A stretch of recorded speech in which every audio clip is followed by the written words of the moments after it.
I hope you all are doing well. Today we're going over a continuation of Module 5, Lesson 25, where we were decomposing our mixed numbers to improper fractions. Yesterday we looked at number bonds, number lines, and writing multiplication sentences to turn our mixed numbers to improper fractions. And today we're going to focus mainly on number bonds and multiplication sentences. So the first question that I want you to write down is the mixed number 3 and 3/4. That's 3 and 3/4.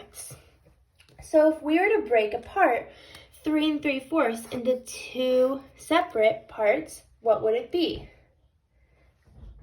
Yes, it'd be 3 wholes plus 3/4. So that's 3 wholes plus 3/4. And you see how I'm creating that number bond just by extending out the mixed number that I have. Now I want to see how many parts my 3 wholes is going to be equal to. So I want to find out how many fourths this 3 whole is going to be equal to. So I'm going to extend from my 3, make a little branch from my 3 wholes. And what I want to do is I want to multiply 3 wholes with 4/4. And I want you to be thinking of why I want to multiply 3 wholes with 4/4.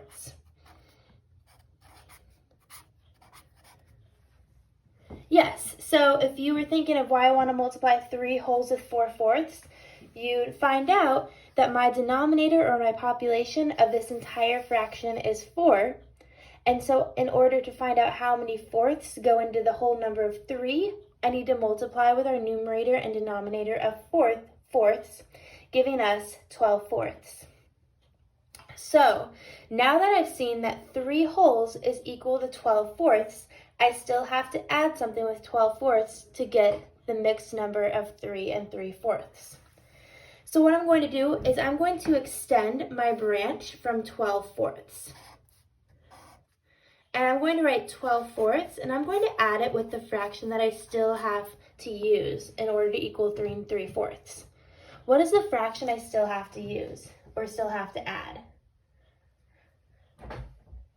Yes, I still have to add 3/4 because we have 3 wholes, which is 12/4, plus 3/4, which is what is left over here.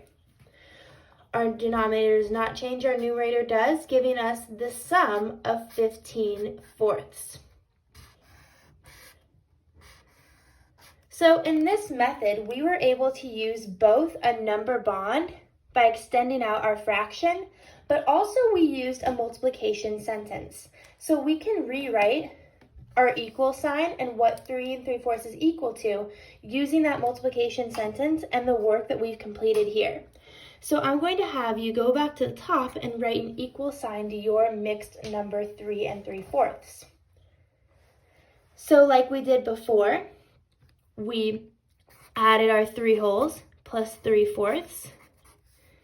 And then that was the same, so it was equal to, the same as writing 3 times 4/4 plus 3/4, giving us the entire addition or the entire sum of 15/4. So I say in this multiplication sentence that 3 and 3/4 is equal to 3 wholes plus 3/4, which is equal to 3 wholes times 4/4 plus 3/4, giving me and showing me that 3 and 3/4 is equal to 15/4. That should be a 4 back there.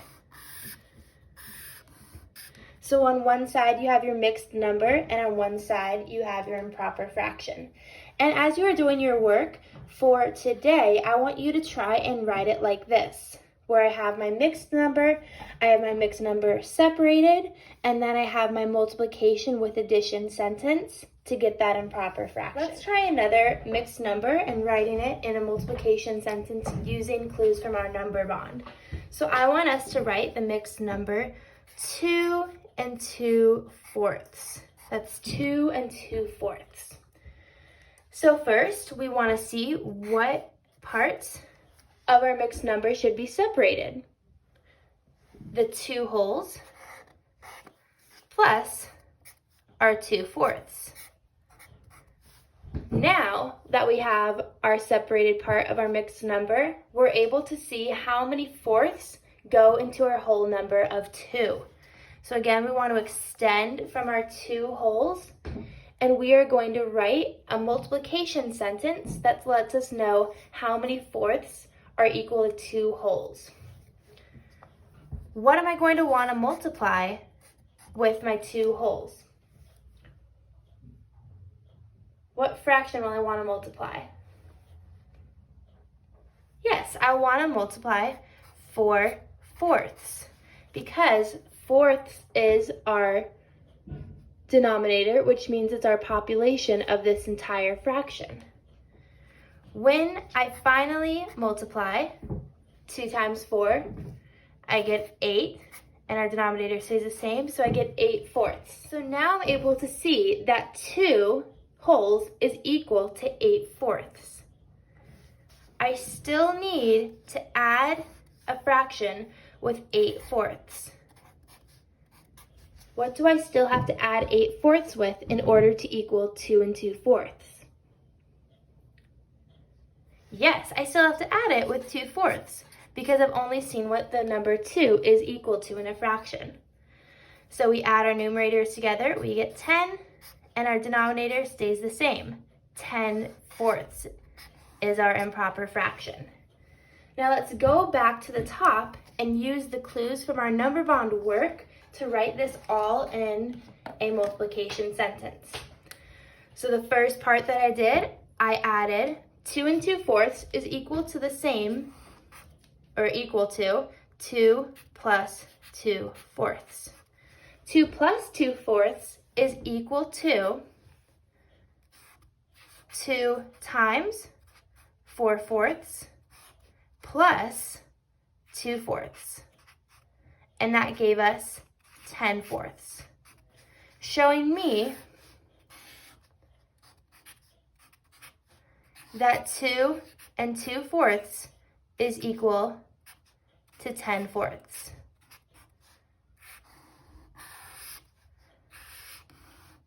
So I know this multiplication and equivalency at the very top might seem a little confusing, but all we are doing is taking the work that we completed in our number bond and putting it up at the top to show how our mixed number is composed of a whole number and a fraction, and then we are able to create that whole number into a fraction to equal the same thing, to equal an improper fraction to a mixed number. So we show here that 2 2/4 is equal to 10/4. The next mixed number that I want us to decompose is going to be 4 2/3. 4 2/3.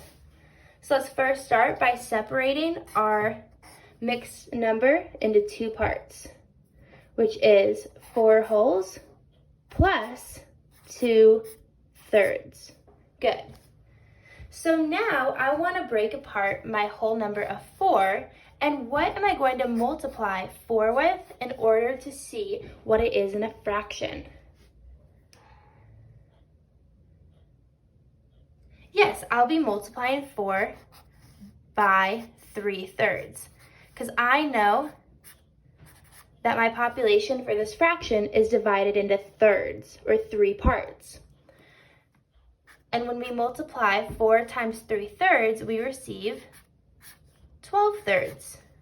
12/3 is what we receive. And again, you can even check your work by looking at our numerator and denominator. If you divide 12 by 3, you get the whole number of 4. And so it'd be the same, like when you're checking your work, you can divide to see if your multiplication was correct. And here, our multiplication is correct because 4 times 3 equals 12, and 1 times 3 equals 3. So now I've shown that 12/3 is equal to 4. What do I still have to add with 12/3 in order to equal 4 2/3? Yes, I still have to add 12/3 with 2/3 because that is the second part of our mixed number.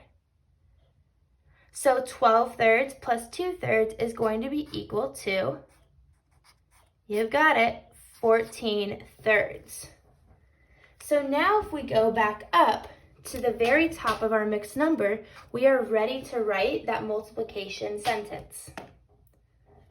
We know that 4 and 2 thirds is the same as writing 4 plus 2 thirds, which is the same as writing, that's why I'm putting this equal sign,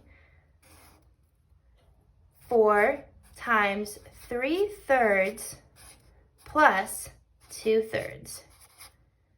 And when we multiply 4 times 3 thirds and add the 2 thirds, what do we receive? Yes, we receive 14 thirds. So taking our arrows, I know that 4 and 2 thirds is equal to 14 thirds. Last question I want to decompose into an improper fraction is going to be the mixed number 4 and 3/8. So if you know the first step, go right ahead. We want to separate our mixed number into two parts. What two parts do I want to separate my mixed number into? Yep, that is 4 wholes plus 3/8. Good. And since we're working with an improper fraction, I need to change this 4 wholes into 8s. So how many 8s are able to go into 4 wholes? Well, we can find that out by using a multiplication sentence. What will I want to multiply 4 wholes with in order to receive it in 8s? Yes, I want to multiply 4 times 8 over 8 because I know that my population of this entire mixed number is 8.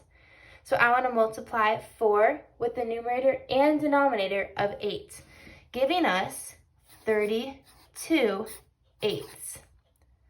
So now that I have 32 eighths, am I finished? Is that what's equal to 4 and 3/8? No. We still have one more step to complete because we know that we have to add 32 eighths with the remainder of our mixed number, which is 3/8. Great job. When I add 32 eighths plus 3/8, I get the sum of 35 eighths. Great job. So now that we've used our number bond to find out this information, I am ready to write my equivalency sentence or my multiplication sentence. So I know that when I did the work, 4 and 3/8, I added 4 plus 3/8. So I know that 4 and 3/8 is the same as 4 plus 3/8. 4 plus 3/8 is going to be the same as multiplying 4 times 8/8 and then adding the 3/8. When we multiplied 4 times 8/8 and then added 3/8, what was our sum? Yes, it was 35 eighths. So using my equal sign right here, I'm going to write that 4 and 3/8 is equal to 35 eighths. As always, you can pause, rewind, watch a video that I've posted previously, and I hope you have a great job doing Module 5, Lesson 25. Enjoy 4th grade. Bye-bye.